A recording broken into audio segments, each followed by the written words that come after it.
Coffee Bean, Stargazing, No Bystanders, and 5% Tint. So he was all over that thing from a writer standpoint. Jay Diff, I'm coming your way first. Does this make Cyhi look good or Travis Scott look bad? In your opinion?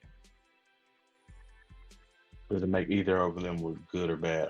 Honestly, I don't think it goes either which way, because if you think about it, there's been writers or references on music forever. You know what I'm saying? Now people are just paying attention. Now paying attention again. I mean, back in our day, and I sound old saying it, but I mean, we got the liner notes. So if you're looking at the credits, you're seeing who helped write and produce and do whatever. Nowadays, everything goes straight online, so you don't get to see that until here we are two years later, and it's public knowledge, unless it was a ghostwriter of some kind, which I don't believe he would be classified as a ghostwriter in that project. But I don't really seeing it be a negative on either side, because you just never know how much input that person had. Even if he wrote the whole thing, I mean, it is what it is. He got paid. That's all that matters at the end of the day. Even producers will be listed as writers sometime, you know.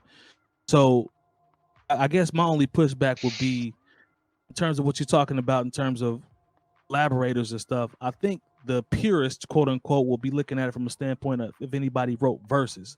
Like if you think about some of your favorite rappers, if you found out that on Reasonable Doubt, you know, somebody wrote Jay-Z's verses, I think you'd look at him a little different, no? But we're talking about Travis Scott. Yeah, but this is it's not Travis Scott. It's just the concept, because you referenced back in our day, so it's not Travis Scott. It's just the concept of what we're talking about. Just using that as a reference point. That's true.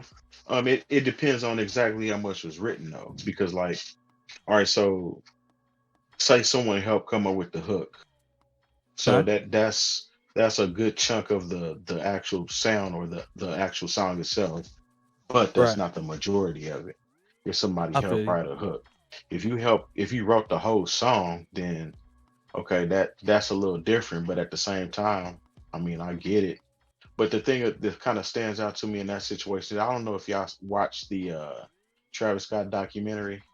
Yeah. It was dope on Netflix. Yeah, it was dope. Yeah, it was dope.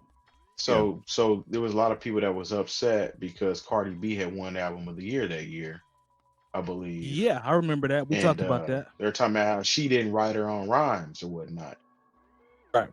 And he was a contender for that Album of the Year and kind of felt a certain way about it as well. So do you think he should feel that way since he pretty much did the same thing? Good question. I don't know. That's a good question. I never thought about it like that. He was a part of it. Yeah, big part of it. Wrote 5 records. Yeah. That's a good point. I'd take that. Jump in there, Jay Moore. Well, I think this is, you know, at this point and where hip hop is now, it's kind of a tired argument. Okay. Because, you know, as big as hip hop is, and now we're competing, you know, the culture is competing on a level to where we can get those Album of the Year looks. Right. Like, no one has a problem with, you know, Beyonce being up for Album of the Year or hip hop, or whatever category she's in, and you look at her liner notes and there's 30 people involved in the writing process. Right. You know, Adele doesn't write all her records. You know, I understand in hip hop this is a thing that's always been a little bit different. But, right. A good point.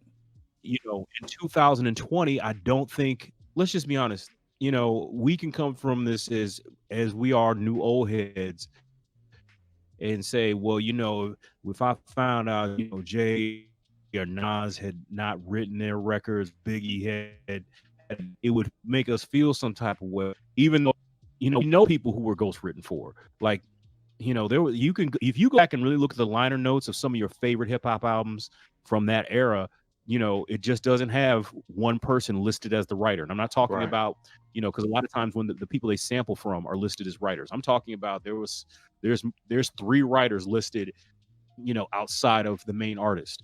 And, you know, a lot of that is like, hey, but we don't know how much credit they should get. They might have helped them with a line here or there, and they wanted to make sure that they got their credit. But at this point in 2020, like I don't think anybody really cares That's what I was that going for. Drake got a that's what I little was help going for. here, or somebody might have helped him with a line or a hook or a bridge, because the music is just like where we are is on another level. It's not like just us in a cipher or standing around on a street corner trying to get it. We're talking about billions of dollars here in chart positions that could have never been dreamed of when in the genesis of hip hop.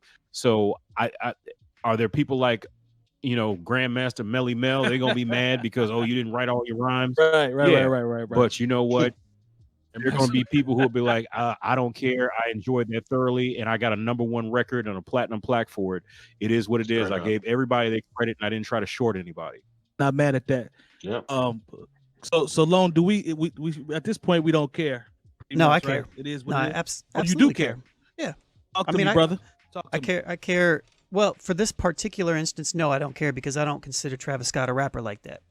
I mean, he's a rapper. That's a good point. He's That's a good point. He's an entertainer, and he's when I saw that Cyhi was writing raps for him, I'm like, what is he writing? I mean, like, it's hooks, like, and that's not to take away from what Travis is doing. It's just like there's not a lot of like mind blowing material there. So if this was Lupe Fiasco and said all of a sudden Cyhi wrote his raps, yeah, that's a big deal. The difference is that, to Jay's point, and kind of what we've been talking about is,